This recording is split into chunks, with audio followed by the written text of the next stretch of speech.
할렐루야. 주 예수 그리스도 이름으로 하나님 말씀 증거하겠습니다.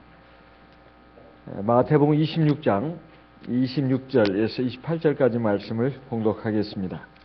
마태복음 26장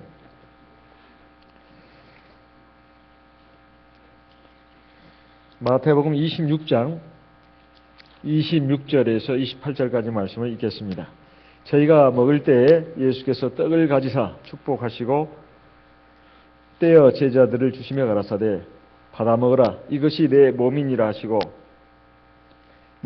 또 잔을 가지사 사례하시고 저희에게 주시며 가라사대 너희가 다 이것을 마시라.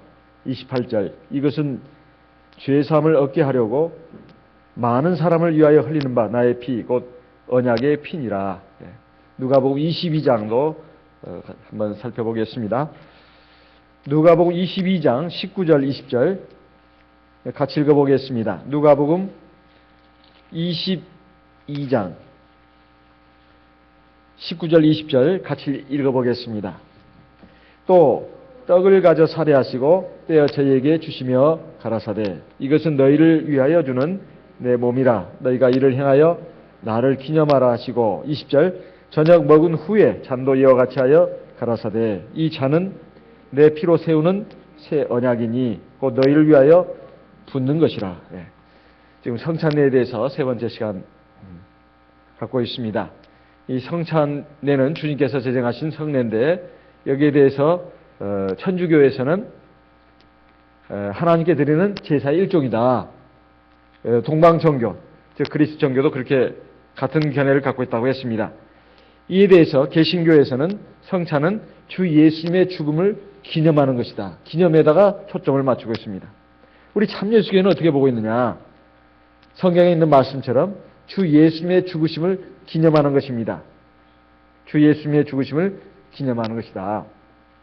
두 번째는 요한복음 6장에 있는 말씀과 같이 내 살을 먹고 내 피를 마시는 자는 생명이 있다고 했으니까 주 예수의 생명을 얻는 것이다. 이게 두 번째 의미입니다. 두 번째 의미. 세 번째 의미는 바로 오늘 나오는 언약의 피다. 새 언약의 피다. 이렇게 말씀하고 있습니다. 즉 언약의 뜻이 있다는 것입니다. 아까 읽은 마태복음 26장 28절에 보면 이것은 죄사함을 얻게 하려고 많은 사람을 위하여 흘리는 바 나의 피, 곧 언약의 피니라. 언약의 피라. 이렇게 되어 있습니다. 언약의 피. 여기에 대해서 누가복음 22장 방금 읽은 말씀을 보게 되면 20절에 이 잔은 내 피로 세우는 새 언약이니 곧 너희를 위하여 붓는 것이라. 같은 의미의 말씀인데 좀 다르게 표현이 되어 있네요. 마태복음 26장에는 나의 피, 곧 언약의 피다. 언약의 피라고. 언약의 피, 피의 중심점이 있습니다. 그런데 그 피는 어떤 피냐면 언약의 피라는 것이고 누가복음 22장에 보면 내 피로 세우는 새 언약이다. 언약에다가 초점이 맞춰지고 있습니다. 사실 같은 말씀입니다. 언약의 피나 내 피로 세우는 새 언약이나 같은 말씀이에요. 그럼 오늘 세 번째 시간으로서 이 언약이라는 게 대체 뭐냐? 새 언약이라고 했는데 이게 대체 무슨 말씀인가? 이것을 우리가 좀 살펴볼 필요가 있습니다. 이것은 우리의 구원의 경륜과 하나님께서 우리를 구원하시는 구원의 경륜과 아주 굉장히 중요한 관련이 있는 말씀입니다. 구약시대에는 하나님께서 어떻게 하나님의 선민을 구원하셨는가 하면은 그 순서를 간단하게 정리해보면 하나님이 일단 자기가 택한 백성들에게 뭘 받으라고 했냐면 할례를 받으라고 했습니다. 할례를 받으라고 했어요. 그래서 그 할례를 받아가지고 하나님과 언약이 맺어지도록 했습니다. 창세기 17장을 보겠습니다. 창세기 17장 9절부터 보겠습니다. 창세기 17장 9절. 창세기 17장 9절.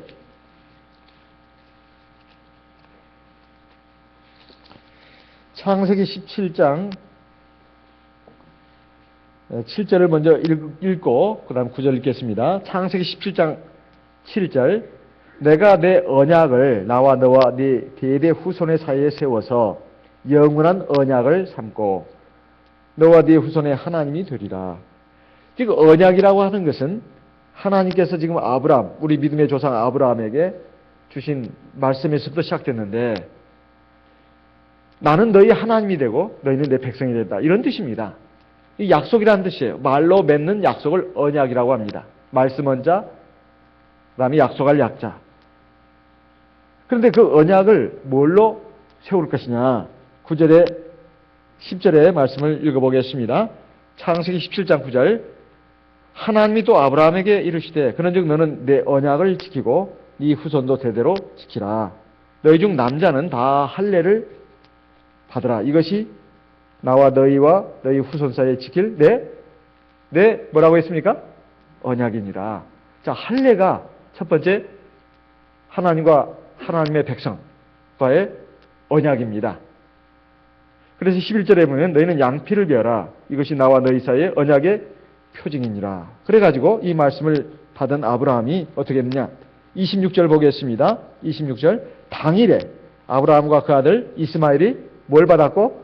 할례를 받았고 22절 그 집의 모든 남자 곧 집에서 생장한 자와 돈으로 이방 사람에게 사온 자가 다 그와 함께 할례를 받았더라. 이것이 신약 시대에는 뭘로 바뀌었느냐 하면은 세례입니다. 세례. 골로새 2장을 보게 되면 너희가 손으로 받지 않은 할례를 받았다 되어 있습니다. 그게 뭘까요? 바로 세례라 이렇게 나와 있습니다. 골로새서 2장 말씀을 보겠습니다. 골로새서 2장 11절 골로새서 2장 11절 같이 읽어보겠습니다.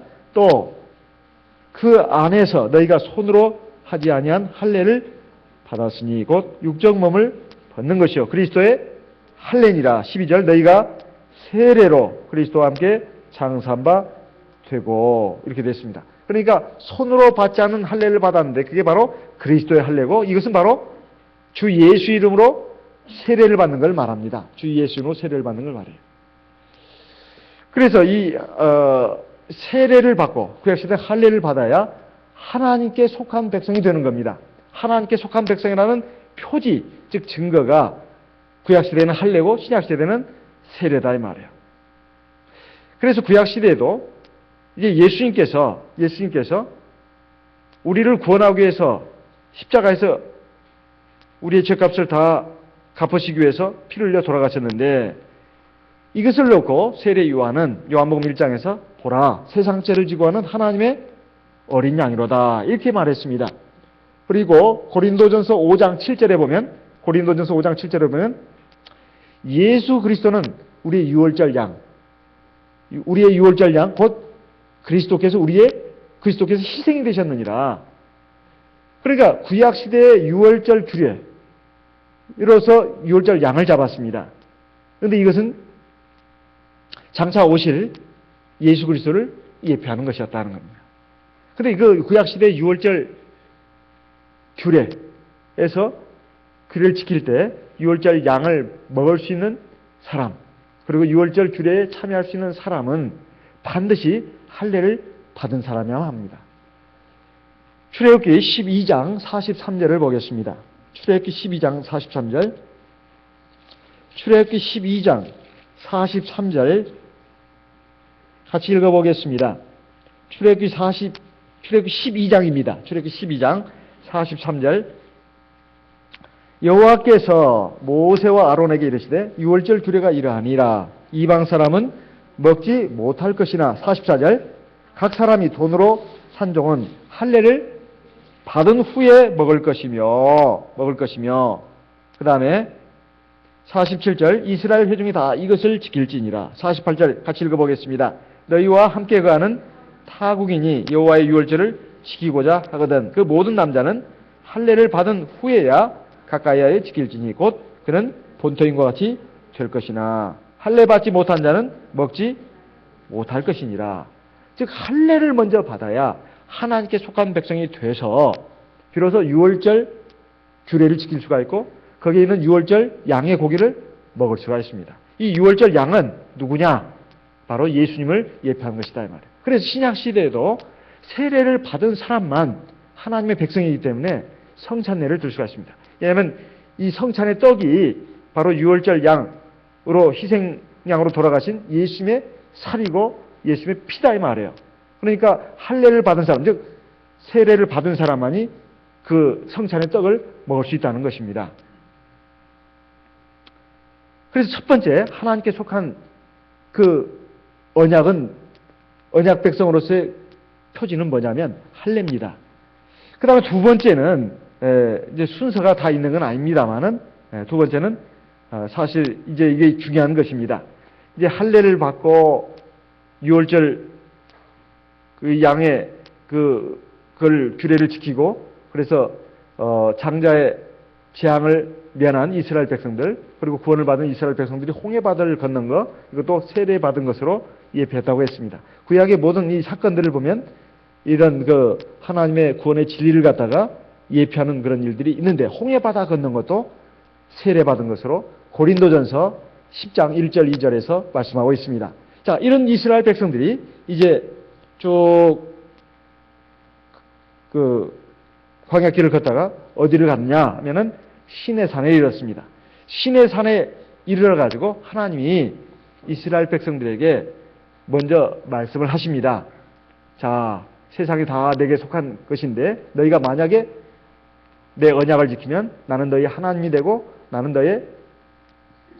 너희는 나의 백성이 되리라. 이런 말씀을 하셨습니다. 그래서 이 말씀을 들은 모세를 통해서 이 말씀을 들은 이스라엘 백성들이 우리가 다 그 말씀대로 행할 것입니다. 이렇게 말을 했습니다. 출애굽기 19장 3절 말씀부터 먼저 보겠습니다. 출애굽기 19장 3절 출애굽기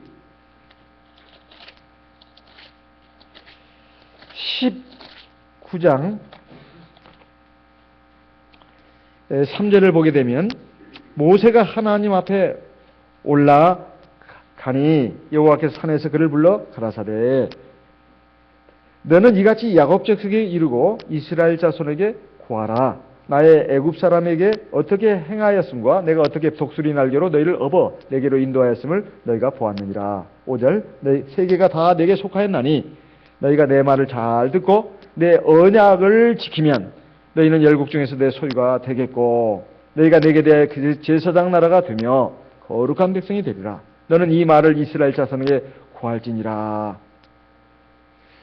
우리가 십계명을 하나님이 이스라엘 백성들에게 언제 주셨나? 이것을 이제는 좀 자세하게 좀 알 필요가 있습니다. 어느 날 하나님이 모세를 불러내가지고 시내산에 오르게 해가지고 40일 동안 이제 금식하면서 기도하는 가운데서 하나님이 십계명을 돌로 막 돌판에다 써가지고 착 줬느냐? 그게 아닙니다. 적어도 3번의 과정을 거칩니다. 먼저 모세를 올라오게 합니다. 그래가지고 이 말씀을 전하는 거예요. 내가 내 이스라엘 백성들을 어떻게 구원해냈는지 또 애굽 사람에게 어떻게 했는지 너희가 다 알지 않느냐. 세계가 다 내게 속했고 너희가 내 말을 잘 듣고 내 언약을 지키면 너희는 열국 가운데서 내 소유가 될 것이고 나는 너희 하나님이 될 것이다. 너희는 내 백성이 될 것이다. 이렇게 말하니까 이것을 가서 모세가 이제 와서 7절에 보면 7절에 모세가 와서 백성의 장로들을 불러 여호와께서 자기에게 명하신 모든 말씀을 그 앞에 진술하니 8절 백성이 일제히 응답하여 가로되 여호와의 명하신 대로 우리가 다 행하리이다. 모세가 백성의 말로 여호와께 회부하며 자 그러니까 시내산에 맨 처음 올라갔을 때는 하나님이 개괄적인 것만 말씀했습니다. 개괄적인 것만. 너는 가서 전해라. 그러니까 이스라엘 백성들이 우리가 다 그렇게 행하겠습니다. 그러니까 또 하나님이 두 번째 명을 하십니다. 내가 이 시내산에 강림할 것인데 백성들이 감히 시내산에 오르지 못하게 해라. 그리고 너만 올라와라. 그랬습니다. 두 번째 올라가는 겁니다. 어디일까요? 20절입니다. 출애굽기 19장 20절 같이 읽어보겠습니다.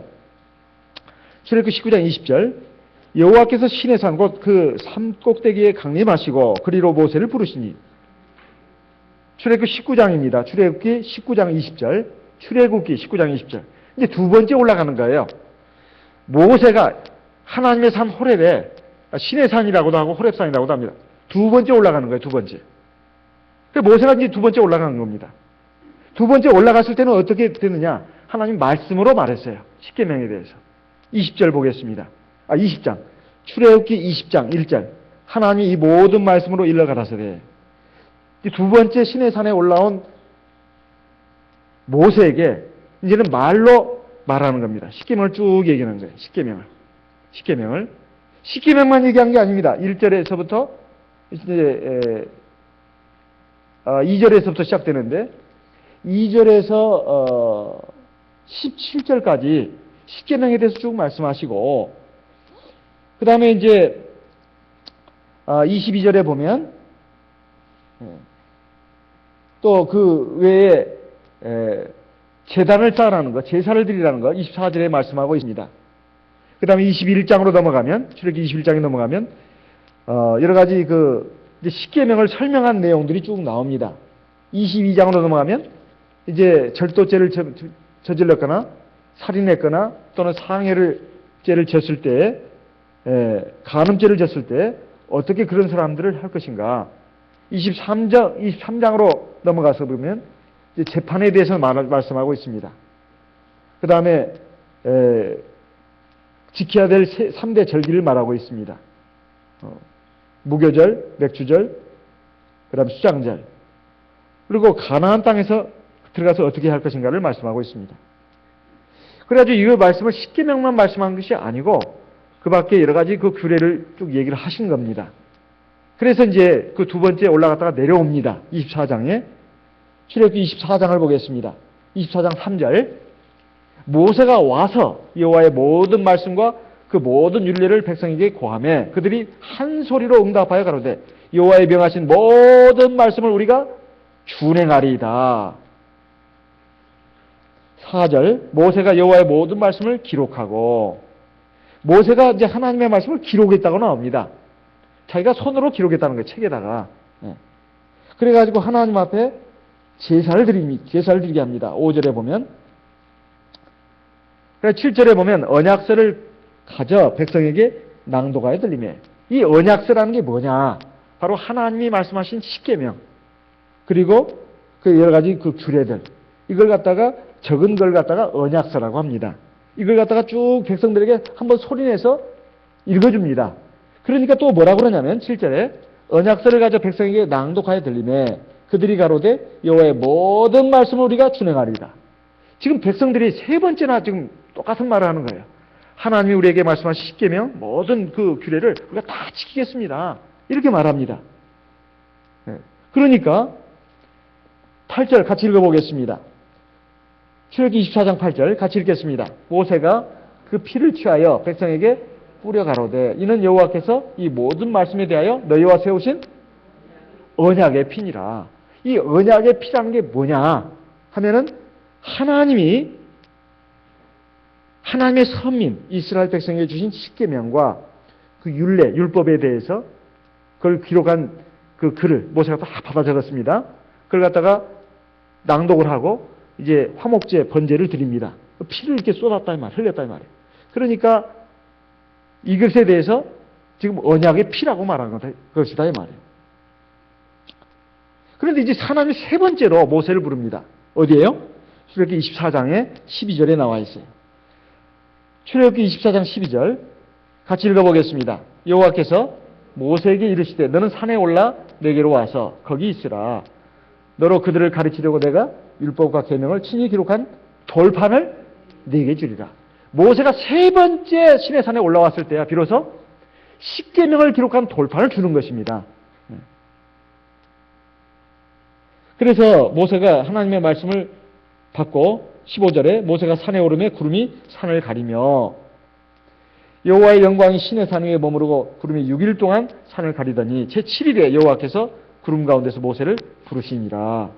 그래가지고 거기에서 그 산에 며칠 동안 있었느냐 18절 보겠습니다. 출애굽기 24장 18절에 모세는 구름 속으로 들어가서 산 위에 올랐으며 40일 40야를 탄했습니다.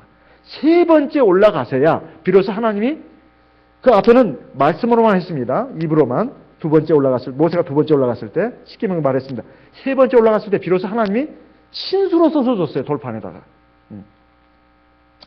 그런데 그 친수로 써서 주기 전에 세 번째 올라갔을 때는 하나님이 뭘 말씀하셨냐? 출애굽기 25장에 보면 성소를 지어라. 나와 너희를 위해서 성소를 지어라. 이렇게 나옵니다. 8절에 출애굽기 25장 8절입니다. 내가 그들 중에 그 성소를 그들을 지켜 나를 위하여 지되 그랬습니다. 그 성소에 뭐가 들어있는가? 22절 출애굽기 25장 22절입니다. 거기서 내가 너와 만나고 속죄소 위 곧 증거궤 위에 있는 두 그룹 사이에서 내가 이스라엘 자손을 위하여 네게 명할 모든 일을 네게 이르리라. 그러니까 하나님이 이스라엘 백성들을 어디서 만나주느냐? 아무 때나 만나주는 게 아닙니다. 오로지 성소에서만 만나준다는 거예요. 성소에서. 근데 성소 안에 지성소가 있습니다. 그 지성소 안에 언약궤, 법궤, 증거궤라고 하는 거. 이게 십계명이 들어가는 두 돌판을 말하는 거죠. 그냥 아직 여기는 십계명이 돌판으로 나오지 않았으니까 하나님이 그냥 증거궤라고만 말했습니다. 그 증거궤를 둘 것이다 이거예요. 그 두 그룹이 천사가 이렇게 날개를 맞대가지고 밑을 내려다보고 있습니다. 거기에서 내가 너희와 만나주겠다. 이렇게 말씀하고 있습니다. 누굴 통해서? 대제사장을 통해서. 이스라엘 백성을 만나주겠다는 거예요. 그리고 26장을 넘어가면 바로 이 성소, 성막에 대해서 쭉 어떻게 만들 것인가를 쫙 아주 복잡하게 말씀하고 있습니다. 우리는 이걸 보면은 머리가 좀 아프죠? 이렇게 만들라고 아주 세밀하게 말하고 있어요. 그 다음에 27장으로 넘어가면 그 번제단, 성막 안에 번제단이 있는데 그 성막 안에 번제단을 어떻게 할 것인가. 출애굽기 28장으로 넘어가면 제사장이 그 성막에서 제사를 드릴 제사장이 입을 옷 같은 거, 흉패 같은 거, 이런 것들을 쭉 지금 말씀하고 있습니다. 그 다음 출애굽기 29장으로 가면 제사장의 직분에 대해서, 그리고 제사에 대한 규례에 대해서 쭉 말씀하고 있다. 왜 이렇게 제사에 대해 쭉 계속 말씀하고 있냐 이 말이에요. 출애굽기 30장 이제 향단을 말씀하고 있는데 출애굽기 29장을 보겠습니다. 출애굽기 29장 42절 같이 읽어보겠습니다. 출애굽기 29장 42절 같이 읽어보겠습니다. 출애굽기 29장 42절 이는 너희가 대대로 여호와 앞 회막문에서 늘 드릴 번제라. 내가 거기서 너희와 만나고 네게 말하리라. 하나님이 이스라엘 백성들을 어디서 만나주느냐? 성막에서 만나준다는 것이고, 성막에서 언제? 제사 드릴 때. 제사 드릴 때 만나주신다는 거예요. 출애굽기 30장으로 넘어가게 되면 바로 향단에 대해서 말씀하고 있고, 물두멍 이런 제사지에 대해서 쭉 얘기하고 있습니다. 그러다가 출애굽기 31장으로 넘어가면 이제 그런 일들을 거의 다 마무리 짓고 31장 11절까지도 계속 제사에 대해서 말씀하는 거예요. 그러다가 출애굽기 31장입니다. 31장 12절부터 보게 되면 안식일에 대해서 말씀하고 있어요. 자, 이 안식일도 하나님과 이스라엘 백성과의 언약입니다. 그런데 이것은 이제 세 번째 말씀드리기로 하고, 두 번째는 지금 뭐냐? 하나님과 이스라엘 백성 사이에 맺은 두 번째 언약의 표지가 뭐냐? 십계명과 율법입니다. 이 말씀하려고 좀 말이 길어졌습니다. 십계명과 율법이 바로 하나님과 이스라엘 백성들 간의 언약의 표지입니다. 그래서 출애굽기 24장 7절에 보게 되면 출애굽기 24장 7절 같이 읽어보겠습니다. 출애굽기 24장 7절 같이 읽어보겠습니다. 언약서를 가져 백성에게 낭독하여 들리매 그들이 가로되 여호와의 모든 말씀을 우리가 준행하리이다. 아직 십계명으로 돌판으로 나오지 않았는데 지금 모세가 그냥 십계명을 종에다가 기록했습니다. 그런데 그것도 언약서라고 했는데 이것이 이제 출애굽기 34장에 가면 하나님이 이제 돌판에 써가지고 주십니다. 십계명을. 출애굽기 34장 28절을 보겠습니다. 출애굽기 34장 28절 27절부터 보겠습니다. 출애굽기 34장 27절 28절 두 구절을 읽어보겠습니다. 여호와께서 모세에게 출애굽기 34장 27절 같이 읽겠습니다. 여호와께서 모세에게 이르시되 너는 이 말들을 기록하라. 내가 이 말들의 뜻대로 너와 이스라엘과 언약을 세웠음이니라 하시니라. 28절 모세가 여호와와 함께 40일 40야를 거기 있으면서 떡도 먹지 아니하였고 물도 마시지 아니하였으며 여호와께서는 언약의 말씀 곧 10계를 그 판들에 기록하셨더라. 10계명을 기록한 그 두 돌판을 갖다가 언약의 돌판이라고 합니다. 언약의 돌판이라고 해요. 그래서 이 언약의 돌판이 이렇게 주어졌는데 열왕기상 8장에 가서는 이 언약의 돌판에 대해서 이렇게 말씀하고 있습니다. 열왕기상 8장. 열왕기상 8장을 보겠습니다. 열왕기상 8장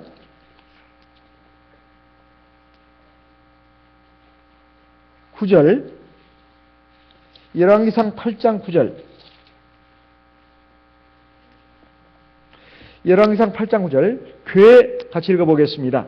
궤 안에는 두 돌판 외에 아무것도 없으니 이것은 이스라엘 자손이 애굽 땅에서 나온 후 여호와께서 저희와 언약을 세우실 때에 모세가 호렙에서 그 안에 넣은 것이더라. 그 언약궤 안, 증거궤, 법궤 안에 넣은 그 두 돌판이 뭔가? 바로 언약의 돌판이라는 뜻입니다. 같은 열왕기상 8장입니다. 8장 21절 말씀도 읽어보겠습니다. 열왕기상 8장 21절 같이 읽어보겠습니다. 내가 또 그곳에 우리 열조를 애굽 땅에서 인도하여 내실 때에 저희와 세우신 바 여호와의 언약 넣은 궤를 위하여 한 처소를 설치하였다. 그러니까 십계명은 다른 말로 하면 하나님과 이스라엘 백성과의 뭐라고요? 언약이다 이 말. 언약. 그 십계명을 적은 두 돌판은 언약의 돌판이라고 합니다. 그래서 이 십계명을 우리가 지켜야 된다는 것입니다. 십계명을 지켜야 된다는. 그러나 안식일 계명만 있는 게 아니에요. 어떤 분은 종종 이렇게 말합니다. 우리 예수 믿는 사람이 세례 받고 성령 받아서 안식일만 지키면 되지 무슨 계명을 지키고 율법을 지키란 말이냐. 그건 자기 생각입니다. 이것은 일반 교회보다는 좀 나아요. 그렇지만은 그 완전한 말은 아닙니다. 우리가 예수 믿고 세례 받고 성령 받았으면 반드시 십계명을 지켜야 합니다. 지켜야 된다 이 말이에요. 그 십계명 가운데서 특별히 좀 하나님이 강조한 게 있어요. 그게 뭔가? 바로 안식일이에요. 십계명은 다 지켜야 되지만 특별히 강조한 것이 안식일입니다. 출애굽기 31장 16절 17절 같이 읽어보겠습니다. 출애굽기 31장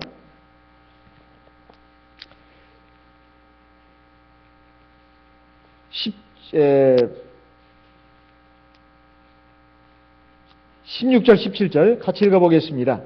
출애굽기 31장 16절 17절 같이 읽겠습니다. 이같이 이스라엘 자손이 안식일을 지켜서 그것으로 대대로 영원한 언약을 삼을 것이니 이는 나와 이스라엘 자손 사이에 영원한 표징이며 나 여호와가 엿새 동안에 천지를 창조하고 제7일에 쉬어 평안하였음이니라 하니라. 자, 여기에 말씀을 보게 되면 십계명 가운데 특별히 안식일을 지키라고 말하고 있어요. 이 안식일은 하나님과 이스라엘 백성 사이의 영원한 언약이다. 그만큼 더 강조하는 것이죠. 강조하는 것입니다. 그러면 우리가 다 인간이 육신이 약하고 믿음이 불완전한데 이스라엘 백성들이 전부 다 할 것 없이 하나도 빠지 않고 할례 받은 후로부터 죽을 때까지 십계명과 율법을 다 빠짐없이 다 지켰느냐? 그럴 사람은 없습니다. 없어요. 제가 몇 번 말씀드렸지만 그러면 지키지 않아도 된다는 말이냐? 일반 교회처럼 그 말도 아닙니다. 지키라는 말이에요. 믿음으로 하나님을 경외하는 믿음으로 지키라는 것입니다. 그러나 지키지 못한 부분이 꼭 생긴다 이 말이에요. 왜? 육신이 약하기 때문에. 우리 믿음이 부족하고 불완전하기 때문에. 하나님 그것까지 아시고 제사제도를 만든 겁니다. 근데 이걸 거꾸로 생각하면 안 된다 이 말이에요. 그러니까 지키지 않아도 제사만 드리면 안 되느냐? 그게 아니다 이 말이에요. 그래서 이스라엘 백성들이 망한 이유가 그겁니다.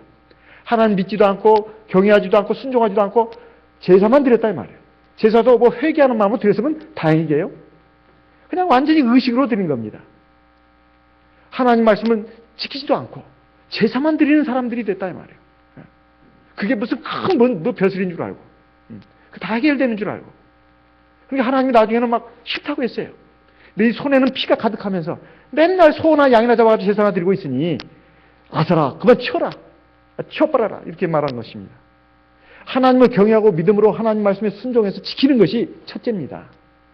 그래도 내가 육신이 약하고 믿음이 불완전하니까 지키지 못한 부분, 그걸 갖다가 정말로 통회하는 마음으로 제사를 드리라는 거예요. 아까 이 계명을 주시고 또 그 계명 가운데 특별히 안식을 강조하고 그리고 제사 제도를 둔 이유가 있어요. 성막을 세워라, 제단을 세워라, 그리고 제사장은 이래야 된다, 제사 종료는 이런 것이다. 이런 것들이 바로 그걸 보완해 주기 위한 것입니다.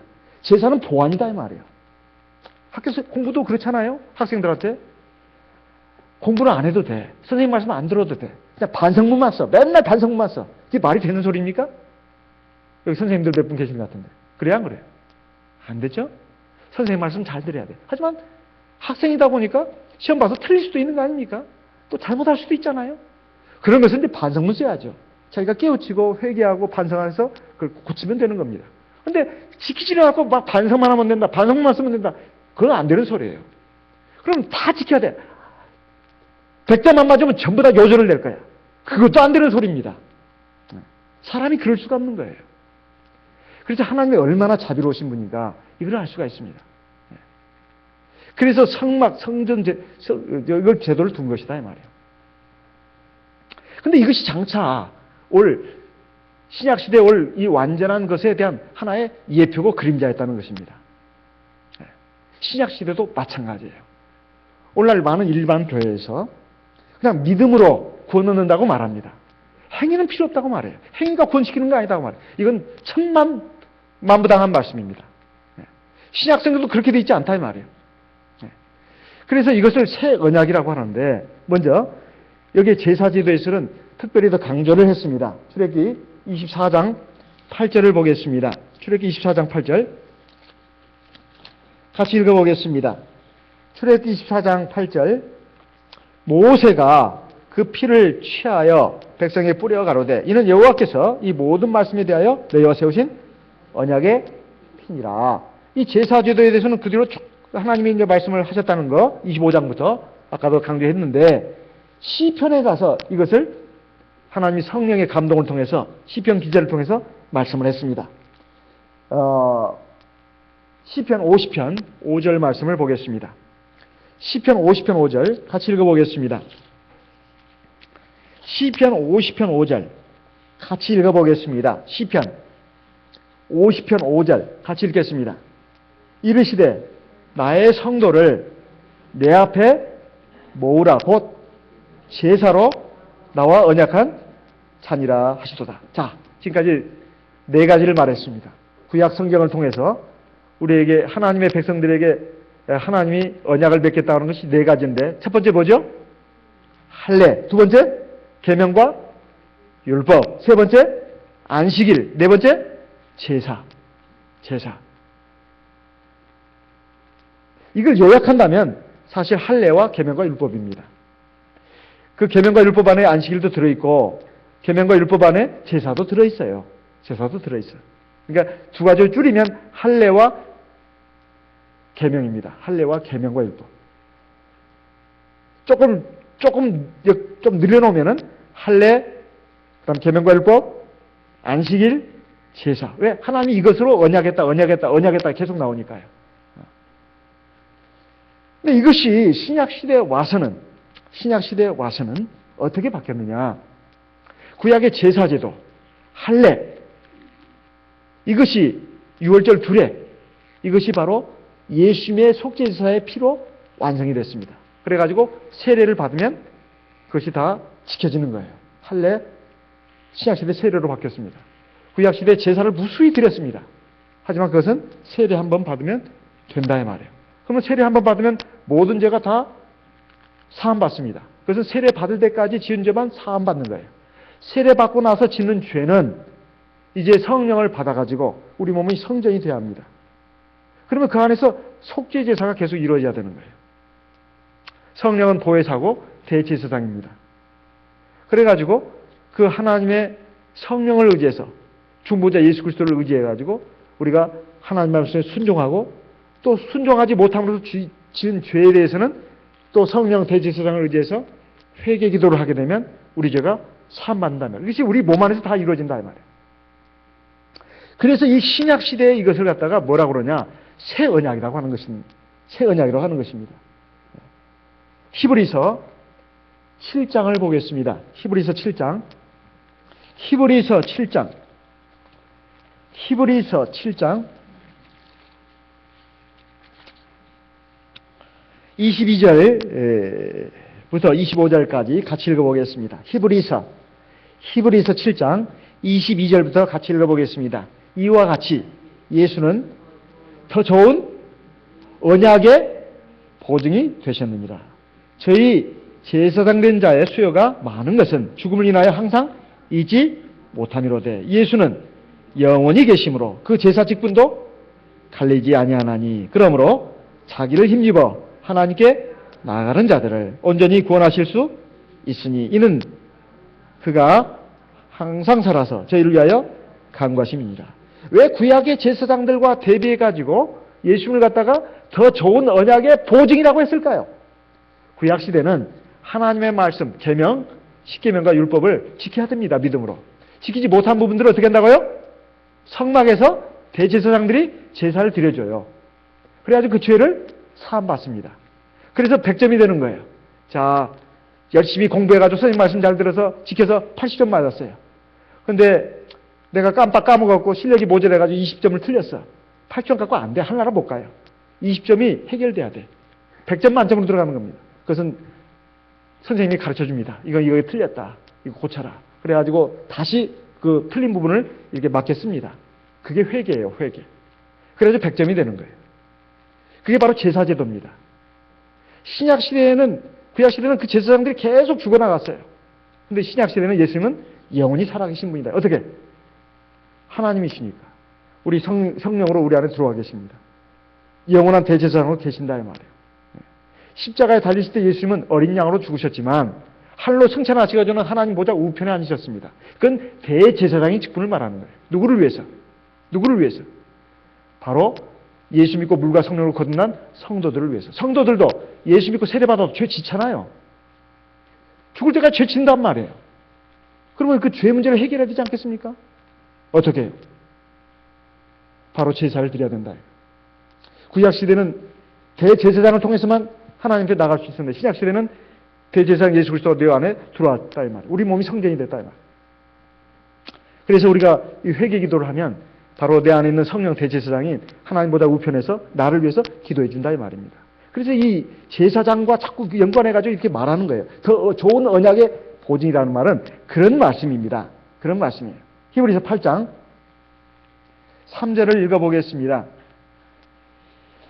히브리서 8장 3절 대제사장마다 예물과 제사드림을 위하여 세운 자니 이러므로 저도 무슨 드릴 것이 있어야 할지니라. 4절 예수께서 만일 땅에 계셨다면 제사장이 되지 아니하셨을 것이니 이는 율법을 좇아 예물을 드리는 제사장이 있습니다. 자, 6절 같이 읽어보겠습니다. 히브리서 8장 6절입니다. 같이 읽겠습니다. 그러나 이제 그가 더 아름다운 직분을 얻으셨으니 이는 더 좋은 약속으로 세우신 더 좋은 언약의 중보라. 7절 저 첫 언약이 무음하였다면 둘째 것을 요구할 일이 없었으려니와 8절 저희를 허물하여 일렀으되 주께서 가라사대 볼지어다 날이 이르리니 내가 이스라엘 집과 유다 집으로 새 언약을 세우리라. 새 언약이 뭐냐? 새 언약이 바로 이 구약시대에 하나님께서 이스라엘 백성들에게 십계명을 주고 그걸 지키라고 했단 말이에요. 율법을 지키라고 했어요. 지키지 못한 부분은 무수히 양들을 잡아가지고 대제사장을 통해서 속죄제사를 드려야 했어요. 이것이 장차 올 완전한 그 성전 또는 완전한 대제사장을 예표하는 것이었고 그것이 나타날 때까지 지급 보증된 어미나 수표처럼 현금처럼 통용됐다 이 말이에요. 그러나 예수님이 오신 후로는 이것이 완성이 됐다 이 말이에요. 이것이 새 언약이라는 뜻입니다. 그래서 새 언약이라는 것은 이제 구약 시대처럼 계명 그렇게 막 무서움으로 두려움으로 지켜야 되고 율법 지켜야 되고 그것이 아니라 신약 시대는 믿음으로만 간다. 그게 아닙니다. 그 일반 교수도 그렇게 말을 많이 하죠. 그런데 그것이 아니고 하나님의 계명을 우리 마음에 심어놨다 이거예요. 10절 읽어보겠습니다.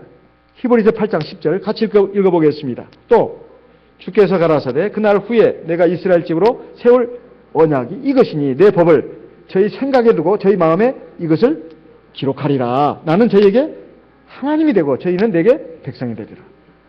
신약시대에 오니까 예수님의 은혜로 우리가 구원받았으니까 계명과 율법은 지킬 필요가 없네. 천만만만의 말씀입니다. 구약시대는 십계명과 율법이 언약궤 안에 있었어요. 그리고 지성소 안에 있었습니다. 근데 그것을 갖다가 이제는 우리 마음판에 새겨놓는다는 거예요. 그럼 그걸 어떻게 지키라는 말이냐? 마음판에 새겨놨든 밖에 놨든 우리는 지키는 것은 똑같지 않냐? 맞아요. 똑같습니다. 그런데 이제 마음판에 새겨놨다는 거예요. 그럼 어떻게 지키라는 말이냐? 이것이 문제가 되지 않겠습니까? 이것이 얼마나 중요한지 또 강조하고 있습니다. 이걸 봐야 되겠습니다. 히브리서 10장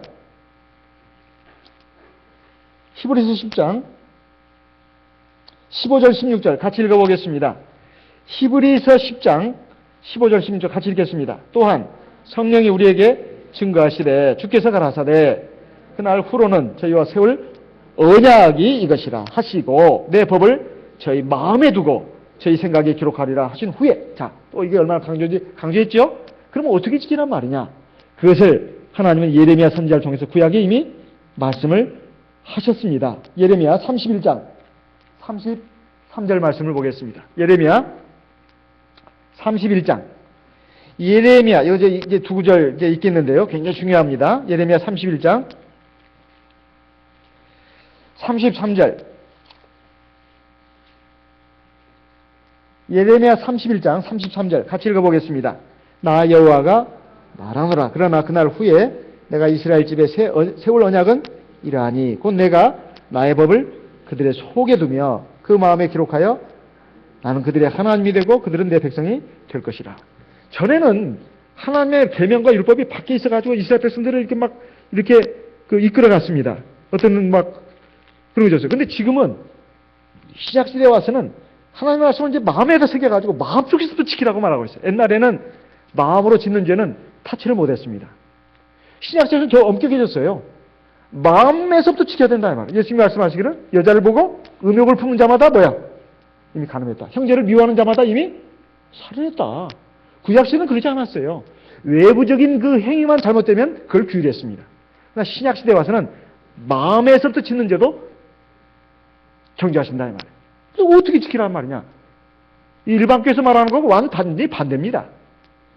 그것을 지키는 방법을 구체적으로 기록해 놓은 것이 에스겔 36장입니다. 이것은 굉장히 중요하니까 별표를 해놓으시기 바랍니다. 에스겔 36장 에스겔 예레미야 다음에 예레미야가 그 다음에 에스겔입니다. 에스겔 36장 24절부터 보겠습니다. 24절부터 28절까지 이것은 굉장히 중요합니다. 이것은 별표를 몇 개를 해놓으셔도 될 것 같아요. 에스겔 36장 24절부터 눈을 크게 뜨시고 목청을 가다듬어 가지고 같이 큰 소리 한번 읽어보겠습니다. 에스겔 36장 24절부터 28절까지 같이 읽겠습니다. 내가 너희를 열국 중에서 취하여 내고 열국 중에서 모아 데리고 고토에 들어가서 25절 맑은 물로 너희에게 뿌려서 너희로 정결케 하되 곧 너희 모든 더러운 곳에서와 모두 우상을 섬김해서 너희를 정결케 할 것이며 26절 또 새 영을 너희 속에 두고 새 마음을 너희에게 주되 너희 육신에서 굳은 마음을 취하고 부드러운 마음을 줄 것이며 27절 또 내 신을 너희 속에 두어 너희로 내 율례를 행하게 하리니 너희가 내 규례를 지켜 행할지라 28절 내가 너희 열조에게 준 땅에 너희가 거하여 내 백성이 되고 나는 너희 하나님이 되리라. 여기 순서가 나오네요. 25절에 보면 맑은 물로 너희에게 뿌려서 너희로 정결케 하되 이거 뭘 말하는 것일까요? 맑은 물로 너희에게 뿌려서 너희로 정결케 하되 뭘 말하는 것일까요? 물세례를 말하는 겁니다. 우리가 물세례 받으면 우리가 하나님과 정결한 백성이 되는 거예요. 그럼 그거 끝나는 거냐? 아니에요. 26절 또 새 영을 너희에게 준다고 했어요. 새 영이 뭐죠? 새 영이 뭐예요? 성령을 준다는 거예요. 성령을 왜 줘요? 성령을 왜 줘? 우리 마음을 새 마음이 되게 하고 우리 마음이 어때요? 27절에 하나님의 율례를 지켜 행할 수 있도록 보혜사로 주신다는 것입니다. 성령을 우리에게 주시는 이유가 우리 힘으로는 못 지킨다 이 말이에요. 하나님 말씀을. 하나님의 계명과 율례를 우리 힘으로는 못 지켜. 그러니까 어떻게 해야 된다? 성령을 받아서 성령의 기도를 통해서 하나님의 성령의 소욕이 육신의 소욕을 누르게 하고 없어지게 하고 성령의 소욕이 우리의 마음과 생각, 의지와 감정을 붙들어가지고 하나님 말씀에 순종하게 한다 이 말입니다. 그래서 성령을 주신다 이 말이에요. 성령을 그냥 폼내라고 주시는 게 아니에요. 하나님의 말씀에 순종할 수 있는 그런 도움으로 주신 것이다 이 말이에요. 그래서 하나님의 말씀을 지키도록 하기 위해서. 그리고 전체적으로 보게 되면 성령을 주신 것은 꼭 하나님의 말씀에 순종하도록만 지킨 것이 아니라 성령은 대제사장입니다. 우리가 육신이 약하고 믿음이 부족하고 불완전해서 하나님 말씀에 다 순종하지 못하면 그게 뭐가 된다고요? 죄가 된다고 했어요. 그 죄 문제를 해결해야 되잖아요. 바로 대제사장으로서 성령이 우리 안에 계시는 겁니다. 그렇게 해서 우리가 대제사장 성령을 의지해서 회개기도 하면 우리가 그 죄를 용서받는 거예요. 사람이 믿음으로 하나님 말씀에 순종하는 것도 제일 중요합니다. 두 번째 중요한 것은 회개하는 거예요. 그 회개가 왜 중요하냐? 회개를 하는 사람과 안 하는 사람은 하늘과 땅 차이입니다. 내가 뭔 죄가 있어? 남들도 다 그렇게 하는데. 이런 사람은 하등 진전이 없습니다. 하등 진전이 없어요.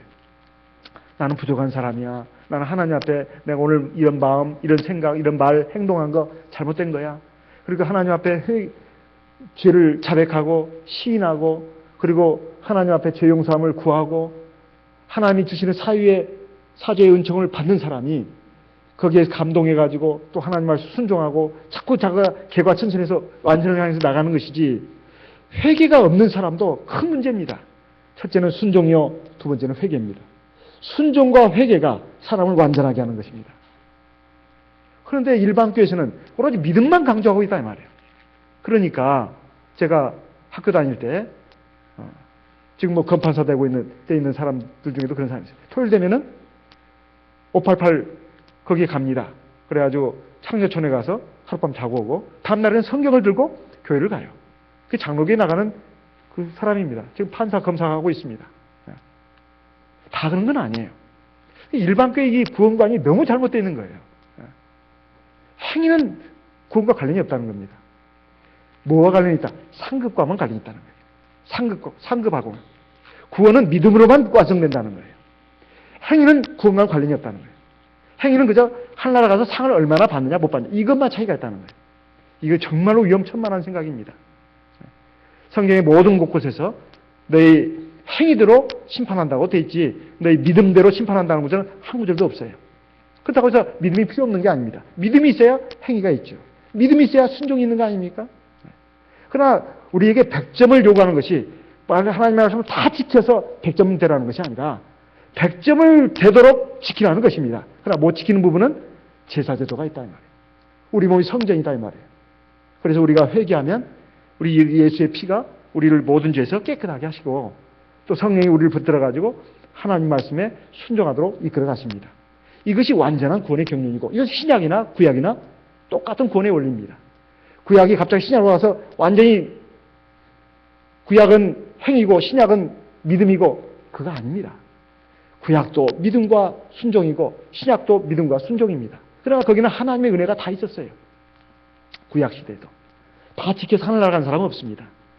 믿고 순종하는 것, 그다음 불순종해서 지키지 못한 부분에 대해서는 하나님 앞에 정말 회개하는 마음으로 제사를 드리고 그리고 그것을 고쳐나가고 신약 시대도 마찬가지입니다. 신약 시대는 이것이 완전한 것이다 이 말이에요. 그래서 이런 그 구원의 원리를 깨닫게 하시는 것은 성령입니다. 일반 교회는 성령이 없다 보니까 성령의 글자만 좀 읽어요. 속을 내용을 모릅니다. 핵심을 모른다 이 말이에요. 엉뚱한 방향으로 많은 사람들을 이끌어가고 있습니다. 그래서 특히 우리 참여식의 성도님들은 숫자의 많고 적음에 의해서 진리를 판명해서는 안 됩니다. 성경에 뭐라고 되어 있는가 이것을 깨달아야 되고 이걸 깨닫게 하시는 분은 성령입니다. 성령은 진리의 성령이라고 하죠. 우리가 이 말씀을 잘 깨닫고 바로 예수님의 살과 피를 주신 이것이 바로 새 언약의 피다. 우리가 성찬을 들 때마다 우리가 완전한 구원의 은혜와 진리 가운데 들어왔다는 것을 우리가 깨닫고 하나님 앞에 감사를 드려야 되겠습니다. 그리고 하나님께 구해야 되겠습니다. 주의 성령을 의지해서 하나님 말씀에 순종하고 또 우리의 부족한 부분에 대해서 또 회개하고 이런 가운데서 그리스도의 형상을 이뤄가고 알곡 백성이 돼가고 하나님이 구하실 아름다운 성전이 돼가는 때에 우리가 초점을 맞추고 올바른 신앙의 길을 걸어갈 수 있도록 해야 되겠습니다. 이 시간 들으신 말씀 기억하시고 우리 하나님 앞에 기도하겠습니다. 구원의 경륜을 얘기하다 보니까 이렇게 시간이 됐습니다. 어쨌든 우리가 또 하나님 앞에 기도하겠습니다. 하나님 우리를 온전한 은혜와 진리 가운데서 바로 세워주시고 하나님의 온전한 백성으로 성전으로 완성되어 나갈 수 있도록 우리를 이끌어 주시옵소서. 우리 다 같이 하나님 앞에 기도하겠습니다. 기도하시겠습니다.